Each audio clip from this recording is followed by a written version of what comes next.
बोलिए श्री प्राणनाथ प्यारे की जय। मंच पे उपस्थित विद्वज्जन प्यारे सुंदर साथ जी एवं यहाँ उपस्थित समस्त धर्म प्रेमी सज्जन वृत्त के चरणों में मेरा प्रणाम जी। आज का विषय कुछ पहले से गुरु जी ने मुझे दे दिया था, इसलिए विषय तारतम वाणी में आत्मा और परमात्मा की बात होते हुए हम आंखा खोल की बात करते हैं, हम बेहद के पार अगम पार की बात करते हैं, हम परम धाम की बात करते हैं, हम अक्षर से परे की बात करते हैं, हम 25 पक्ष की बात करते हैं। परंतु मेरा विषय ये नहीं है। जब ये विषय दिया गया तब मैंने चिंतन किया, तब मुझे समझ में आ रहा था कि हमें मिला क्या है और हम पकड़ क्या रहे हैं। हमें मिला था वड़ा प्रधान से ऊपर का पद और हम पकड़ रहे एक छोटे से सरपंच से भी नीचे का पद पकड़ना चाह रहे हैं। ऐसा है कुछ प्रसंग यहां बन रहा है। सबसे पहले मैं एक कहानी के माध्यम से मेरे विषय में और आपको प्रेरित करूंगा। एक पुरानी कहानी है। एक पिताजी होते हैं, एक विद्वान भी है, एक गायक भी है, एक क्रांतिकारी भी है, एक समाज सुधारक भी है। अपने हर क्षेत्र में वो निपुण हैं। कहीं पर भी जाओ, हर चीज में जाओ, वो अपना 100% देते हैं। परंतु उनके घर 3 बेटे पैदा होते, परंतु समाज के लिए अपना सर्वस्व त्याग दिया, अपना संपूर्ण समर्पित कर दिया समाज को, धर्म को। परंतु कुछ परमात्मा की लीला होगी कि उनके पुत्र जो 3 थे, ऐसे तो वो पुत्र टैलेंट थे, होशियार तो थे, परंतु कुछ ज्ञान की कमी या कुछ आचरण की कमी के कारण से उनमें जब पिताजी का धाम गमन होता है तो पिताजी को जानने वाले लोग अनेक होते हैं, हजारों की संख्या में होते हैं। जब आते हैं तब अब पुत्र भी सोचते हैं कि हम अब पिताजी की धाम गमन तो हो गया, उसमें स्मृति कैसे मनाएं। एक पुत्र सोचता है मैं तो कलाकारी में निपुण हूं, मैं तो चित्रकला में निपुण हूं, मैं मूर्तिकार में निपुण हूं, मैं मेरे पिता के चित्र और मूर्तियां पूरे घर में सजाऊंगा, पूरे महलों में सजाऊंगा। एक बेटा है जो बोलने में तो निपुण है, बोलने की कला ऐसी है कि सबको सम्मोहित कर लेता है, परंतु उसके पास ज्ञान नहीं है। पिताजी के जो सिद्धांत है, पिताजी का जो आचरण है, पिताजी का जो व्यक्तित्व है, उससे वो बेखबर है। अब वो अपने हिसाब से सब लोगों को इकट्ठा करता है, ज्ञान में मोहित करता है, परंतु जिसके पास सत्य जानना हो वो क्या करेगा। अब तीसरा बेटा होता है, उसे ऐसा था कि मैं किसी भी तरह आगे बढ़ूं, चाहे किसी के पैर खींच के नीचे गिराऊं या कुछ भी कार्य करूं, चाहे मैं नीच कार्य करूं पर मैं सबसे ऊपर हूं। तो उन्होंने सबको नीचा करके अपने आप को सर्वश्रेष्ठ करने का प्रयास किया।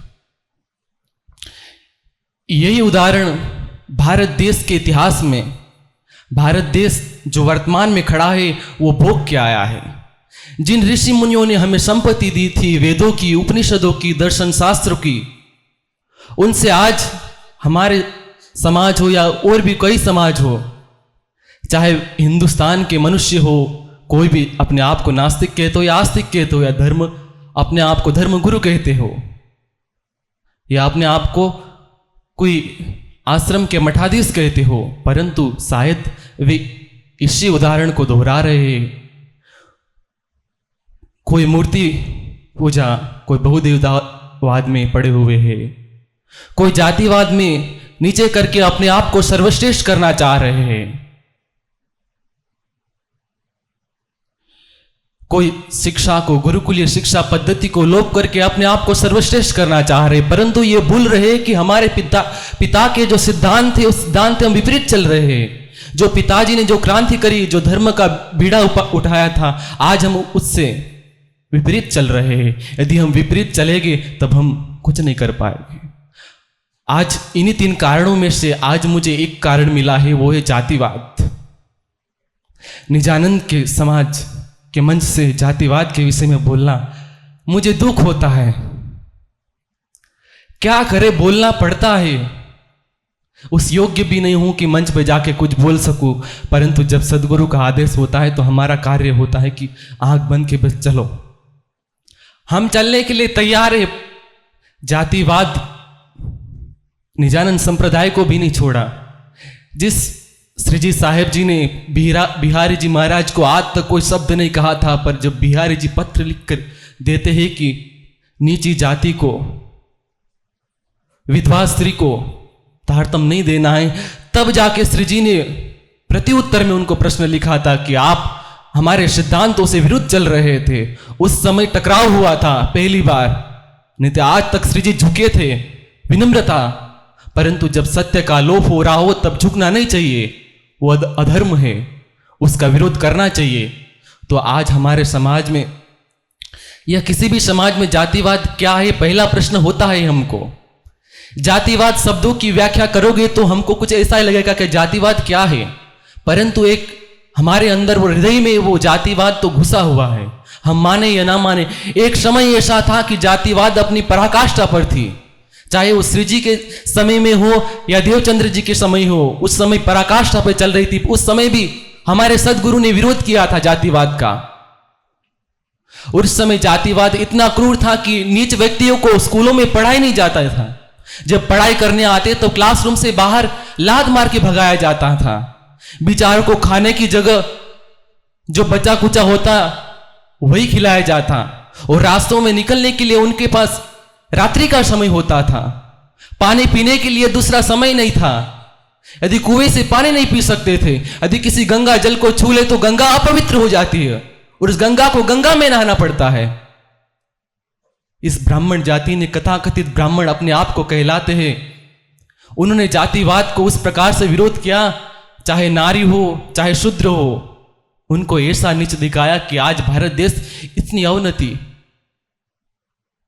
इतने नीचे गिरा। उसका कारण यही है, यदि हम स्त्रियों को भी शिक्षा देते और शूद्रों को नीच नहीं बताते तो आज भारत देश के जो हिंदू कहा जाने वाले हैं, जो आदिवासी कहा जाने वाले हैं, वो इस्लामीकरण हो रहा है, नास्तिकता बढ़ रही है, वो मुसलमान बन रहे हैं। इसका कारण क्या है? क्योंकि हमने उनको नीच बताया और नीच बताए। परंतु जातिवाद क्या है, इस पीड़ा को वही जान सकता है जो जाति व्यवस्था की उस प्रथा में से निकला हो, जिसने वो देखा हो, वो जानता है कि मैं उस पीड़ा को व्यक्त कैसे करूं। तब बच्चा लाल उन्मेष की यह पंक्तियां भारत में कोड की भांति पनपने वाली जाति व्यवस्था की यथार्थ चित्रण करती है। हिंदू वाली फाइल्स में परिशिष्टा नया हूं मैं, जाति वाला चैप्टर उपेक्षित घृणित कथा हूं। कविताएं कब निकलती है? जब शब्द सूख जाते हैं, जब शब्द हृदय में नहीं होता है, तब संतो अपने दोहा पंक्तियां आदि निकलती है। उसी प्रकार से जब पीड़ा को शब्दों में व्यक्त नहीं कर सकते तब कवि अपनी कविता के माध्यम से उस पीड़ा को व्यक्त करते हैं। जातिवाद का विष इतना क्रूर है, उसका विष पूरे समाज में फैल गया है और पूरे समाज को खोखला करता जा रहा है। आज कोई भी समाज इस जाति व्यवस्था से बचा नहीं, परंतु वास्तविक जाति व्यवस्था क्या है और उसको समझना पड़ेगा। वास्तव में हमारे शास्त्रों में जाओगे तो जाति व्यवस्था नहीं है, कर्मों के आधार पर वर्ण व्यवस्था है। यदि वास्तविक वर्ण व्यवस्था को अपनाया जाए तो सभी समस्याओं का समाधान अनायास ही हो जाएगा, परंतु किसी को स्वीकार नहीं है। कथाकथित ब्राह्मण हो या क्षत्रिय हो, अपने आप को ब्राह्मण कहते हैं। वो शास्त्रों का कथन पढ़िए, अध्यापनम अध्ययनम यजनम याजनम तथा। अध्यापनम अध्ययनम यजनम याजनम तथा, जो अध्यापन करता हो, जो वेदों का अध्ययन करता हो, जो उपनिषदों का अध्ययन करता हो, जो आरण्यक ग्रंथों का अध्ययन करता हो, जो वाणी का अध्ययन करता हो, जो बीतक का अध्ययन करता हो, जो चितवनी में डूबता हो, दूसरों को भी प्रेरित करता हो कि आप भी चितवनी करो, आप भी शास्त्रों को पढ़ो, आप भी संत वाणियों को पढ़ो, उसमें जो सार तत्व है उसको ग्रहण कीजिए। वास्तव में उसे ब्राह्मण कहा जाता है। यह मैं नहीं कह रहा हूं, ये शास्त्र बोल रहे हैं, ये शास्त्र के वचन हैं। यदि आप ब्राह्मण कहते हो तो 10 लक्षण अपने अंदर होने चाहिए। जब तक आपके अंदर उस 10 लक्षण नहीं, तब तक आप धार्मिक भी नहीं हो, तब तक आप ब्राह्मण भी नहीं हो। और 5 प्रकार के हवन स्वयं भी करता हो एवं दूसरे व्यक्तियों को भी उसके लिए प्रेरित करता हो, वास्तव में वो ब्राह्मण है। परंतु आज अपने आप को न कभी वेद पढ़ा, न कभी वेद की संस्कृत पढ़ा, न कभी उपनिषद पढ़ा, न कभी दर्शन शास्त्र पढ़ा, अपने आप को कुछ मंत्र रट लिया और अपने आप को ब्राह्मण कहते हैं। उन ब्राह्मणों को अपने हृदय में पूछना होगा कि वास्तव में हम जो व्याख्या ब्राह्मण की कही गई है उसको हमारे जीवन में लागू कर रहे हैं। यदि नहीं लागू कर रहे तो हम वास्तव में ब्राह्मण नहीं है। अब दूसरा है क्षत्रिय। गीता का कथन है शौर्यम तेजो धृतिर्दाक्ष्यम युद्धे चाप्य पलायनम दानम ईश्वर भावश्च क्षात्रम कर्म स्वभावजम। क्षत्रिय वो है जिसके अंदर शौर्य हो, जिसके अंदर तेज हो, जिसके अंदर धैर्य हो, जिसके अंदर ऐश्वर्य हो, जिसके अंदर ये गुण विद्यमान है, जिसने ये गुण धारण किया हो, जो प्रजाओं का रक्षण करता हो, वास्तव में वो क्षत्रिय है। आज जो क्षत्रिय के नाम पे अपने आप को क्षत्रिय कहते, अपने आप को राजपूत कहते, अपने आप को स्वाभिमान वाले कहते, उनको पूछिए कि आप जो शक्ति आपके पास ग्रहण कर रहे हैं उसको कहां लगा रहे, दूसरों को पीड़ा करने में। वास्तव में क्षत्रिय महाराणा प्रताप हुए, शिवाजी हुए, छत्रसाल जी हुए, जिन्होंने अपना सर्वस्व त्याग दिया देश की संस्कृति को रक्षण करने के लिए। वास्तव में ये क्षत्रिय, कथाकथित क्षत्रिय मत बनो। क्षत्रिय है तो उसका खून परोपकार के लिए होना चाहिए, दूसरों को रक्षा के लिए, धर्म की रक्षा के लिए, संस्कृति की रक्षा के लिए, माताओं और स्त्रियों को अपना स्वाभिमान देने के लिए। परंतु आज अपने आप को तो राजपूत तो कहते हैं, परंतु इसमें से एक भी गुण उनके अंदर नहीं है और स्वयं को राजपूत कहते हैं। और तीसरा है वैश्य। यदि हम शास्त्रों में पढ़े तो वैश्य किसे कहा जाता है? प्रजानाम पशुनाम रक्षणम, जो पशुओं का रक्षण करता हो, जो स्वयं अध्यापन करते हो, एवं 5 प्रकार के हवन तो चारों वर्ण में आता है और उस वर्ण को अपनाया जाता हो, जो कृषि कार्य करता हो, उसमें जो उनको जो धन मिलता है उसमें से जो धन अपने लिए रख लेते हो, जो धन बचे वो समाज के परोपकार के लिए, जिस समाज के पास, जिसके पास शिक्षा के लिए व्यवस्था नहीं है, जिसके पास घर नहीं है, जिसके पास वस्त्र नहीं है, उनके लिए दान देना वास्तव में वो वैश्य है। परंतु आज जिसको हल चलाने भी नहीं आता, व्यापार कार्य करने नहीं आता, वो स्वयं को वैश्य कहता है। आज जो कथाकथित इतने बड़े उद्योगपति है, जिनका सम्मान करने के लोग उठ के खड़े हो जाते, सम्मान करना चाहिए, परंतु उनके पीछे घूमते हैं कुत्ते की पूंछ की तरह। वास्तव में जो व्यक्ति सत्य कार्य करता है, आज उसके पीछे लोग नहीं जाते। सबको धन की भूख है, सबके परायो धन की, किसी स्त्री के सुख की भी, बस इसके अलावा कुछ नहीं है।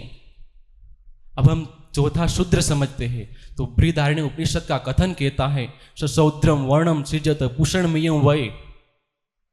शंकराचार्य जी ने जो इसका अर्थ किया है, इसका हिंदी अनुवाद कुछ इस प्रकार से है, शूद्र वर्ण सबका भरण पोषण करने वाला हो, साक्षात इस पृथ्वी के समान है। जिस प्रकार से इस पृथ्वी सबका भरण पोषण करती है, वैसे शूद्र भी सबका भरण पोषण करता है। परंतु आज जो शूद्र को व्याख्या समझते नहीं, जो जन्म से ब्राह्मण कहते हैं कि हम तो ब्राह्मण हैं, हमारे पुत्र भी ब्राह्मण हो गए, और हम जो शूद्र है वो हमेशा शूद्र ही रहे, परंतु उन्होंने वेदों का कथन नहीं पढ़ा है। ब्राह्मण शूद्रो जायति, जो शूद्र है वो ब्राह्मण भी बन सकता है, जो क्षत्रिय है वो ब्राह्मण शूद्र आदि बन सकता है। यदि जो ब्राह्मण है, क्षत्रिय वैश्य है, उसमें से यदि हीन कर्म करता हो, जो पर स्त्री को माता के समान न देखता है, जो असत्य बोलता है, जो झूठ कार्य करता हो, जो व्यभिचार करता हो, जो भ्रूण हत्या करता हो, जो नीच कार्य करते हो, जो दूसरे की धन संपत्ति चुराता है, जो दूसरों को निंदा करता है, वास्तव में वो अछूत है, वास्तव में वो शूद्र है। परंतु आज वो शराब पीते हैं, जो मांस खाते हैं, पशुओं का मांस खाते हैं, उनको अछूत नहीं कहते। उनके पास तो लाखों की संपत्ति है, उनके पीछे लोग सम्मान के लिए भागेंगे कि उनके पास से हमें धन संपत्ति मिल जाएगी, परंतु जो वास्तव में शूद्र है उनको आज प्रतिष्ठा मिल रही है। आज जो धर्म शास्त्रों में बताया गया उससे विपरीत चला जा रहा है। यदि इस प्रकार की जीवन चलता रहा तो वो इतिहास, जो इतिहास भूतकाल में दोहरा के आए, उस इतिहास को दोहराने में देर नहीं लगेगी और उस इतिहास को देखने के लिए हमें भी तैयार रहना होगा। हो गई समस्या की चर्चा, अब समाधान की बात की जाए।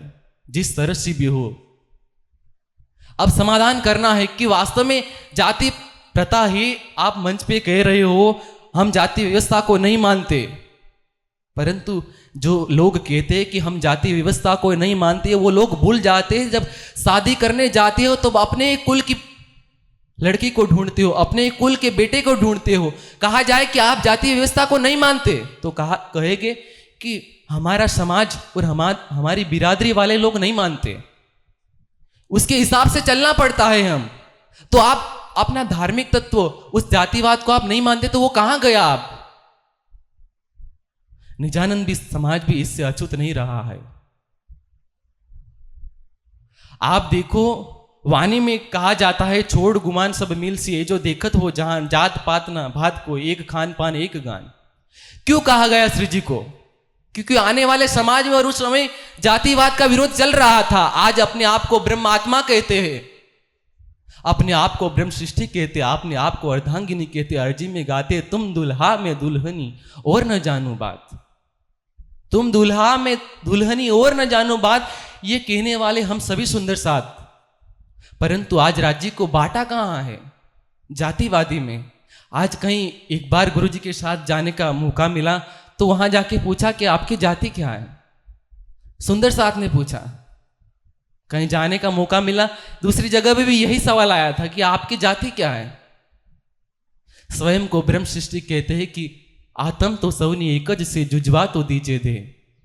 ये बात कहने वाले ब्रह्म आत्मा अपने आप को भूल जाती है कि हम स्वयं ब्रह्म आत्मा है, हमारा समाज कोई दूसरा नहीं है, हम राज्य की अर्धांगिनी है। जिस प्रकार से एक स्त्री एक पुरुष से शादी करने के बाद अपना जो कुल होता है उसको खोकर दूसरे कुल में जो पति का कुल है उसको ग्रहण कर लेती है, स्वयं अपने आप को ब्रह्म आत्मा कहते हो तो राज्य के दरबार में आ जाओ। जात एक कसम की और न कोई जात।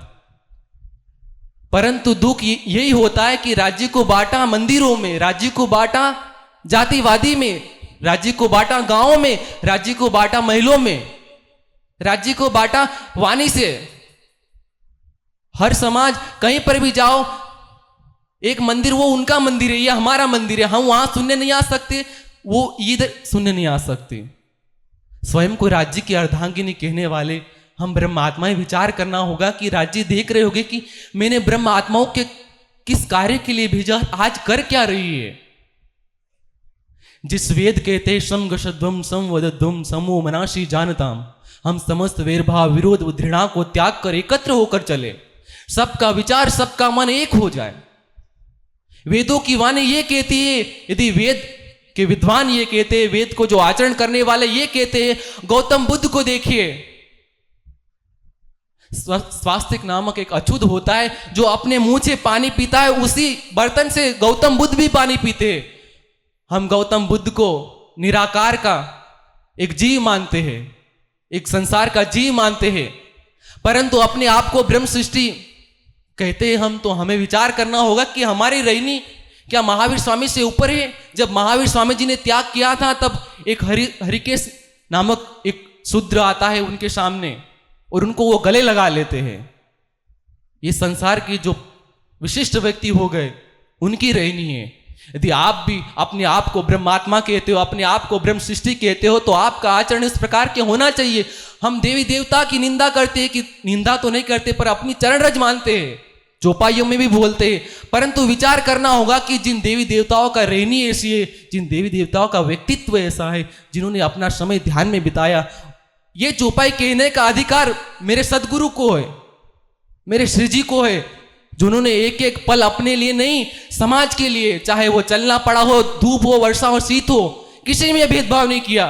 चाहे रई भाई की वासना आई हो, कोई भी आया हो, किसी में भी भेदभाव नहीं, चाहे हिंदू हो चाहे मुस्लिम हो, तारतम वाणी सबके लिए। सूरज उगता है तब हिंदू के भी वस्त्र सुखाता है, मुसलमान के भी वस्त्र सुखाता है, तो मेरे प्राण नाता है तो सबके लिए आए। परंतु आज हमारे समाज ने उस वाणी को, मेरे धनी को एक मंदिरों में बंद कर दिया है, एक समाज में बंद कर दिया है, एक संप्रदाय में मान लिया है। यदि आज भी आप इस भूल को नहीं सुधारोगे तो आने वाला समय, आने वाले सुंदर साथ, आने वाले जो ब्रह्म आत्माएं हमें जो देख रहे होगी, परमहंस तो जे पन्ना जी में देख रहे होगे, जो स्वयं को ब्रह्म आत्मा कहला रहे हो और जाति भेद का विरुद्ध झेड़ रहे हैं। सुंदर साथ जी, यदि आगे बढ़ना है तो जातिवादी नहीं, एकत्र होना पड़ेगा।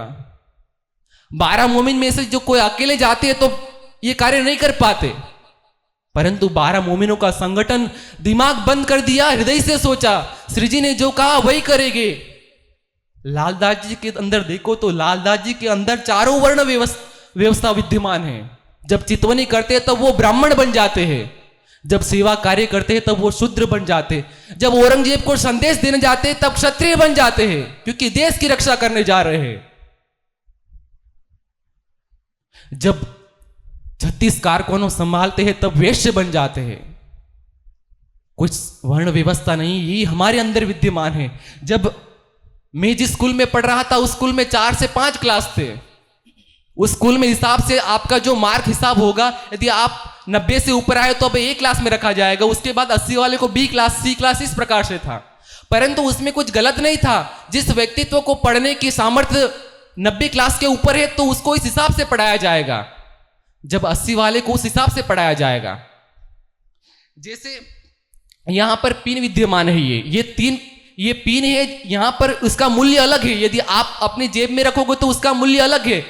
शरीर सबका एक है, आप उसको अपने आचरण में लाओगे तब वास्तव में वो जाति व्यवस्था, वो वर्ण व्यवस्था है, जाति व्यवस्था नहीं। और श्री जी ने भी बारंबार कहा है, परंतु उसके लिए हमें ये सोचना होगा कि यदि वास्तव में हम जातिवाद को सुधारना चाहते हो तो व्यक्तिगत, पारिवारिक, सामाजिक, राजनीतिक, धार्मिक सभी स्तरों पर परिवर्तन लाना होना। व्यक्तिगत स्वयं को सोचना चाहिए, जो परिवर्तन हम संसार में देखना चाहते, जो जातिवादी की हम निजानंद संप्रदाय में से, पूरे हिंदुस्तान में से, पूरे राष्ट्र में से नाबूद करना चाहते, तो स्वयं से प्रारंभ करिए। विरोध होगा, दुनिया विरोध करेगी, समाज विरोध करेगा, विरोध सब अपने विरोध वाले भी विरोध करेंगे, परंतु हमें समझना होगा कि यदि हमें वास्तव में वाणी के वचनों को अपने जीवन में उतारना होगा तो समाज नहीं, हमें राज्य देख रहे हैं, राज्य मेरे साथ है। समाज लात मारे तो मारने दीजिए, समाज पत्थर मारे तो मारने दीजिए। मेरे धनी, मेरे प्रियतम सेहरक से भी नजीक है, वो चौपाई आप उस समय आपको कभी याद नहीं आती। तब तो अपना चलाते हैं कि हमारे समाज, हमारे विरुद्ध आई। व्यक्तिगत, पारिवारिक, सामाजिक कार्यक्रमों में सभी वर्णों को समान सहभागिता रखनी होगी। राजनीतिक पार्टियों को अपनी तुष्टकरण की राजनीति को बदलकर अपने चुनावी नारों में परिवर्तन करना होगा। जातिवादी के नारे को बदलना होगा। आरक्षण नीति में भी हमें, जिसके पास जाति व्यवस्था के आधार पर आरक्षण नीति नहीं होनी चाहिए, जिसके पास धन संपत्ति कम है उसको वो व्यवस्था मिलनी चाहिए, उसको वो फायदा मिलना चाहिए। और धर्म गुरुओं को, जो आचार्य मंडलेश्वर, उनको भी अपने प्रवचनों, अपने भाषणों, अपने लेखों के माध्यम से समाज में जागरूकता लानी होगी। यदि आज भी हमने अपने कलंकित इतिहास से कुछ नहीं सीखा तो वो समय दूर नहीं है जो हम अपने कलंक इतिहास को देखने के लिए तैयार रहना होगा। अंत में गोपाल दास की कविता के माध्यम से मैं मेरी वाणी को विराम देना चाहूंगा।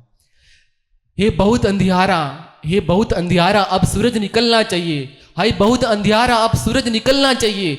जिस तरह से भी हो मौसम बदलना चाहिए, जिस तरह से भी हो ये मौसम बदलना चाहिए, जिस तरह से भी हो ये मौसम बदलना चाहिए।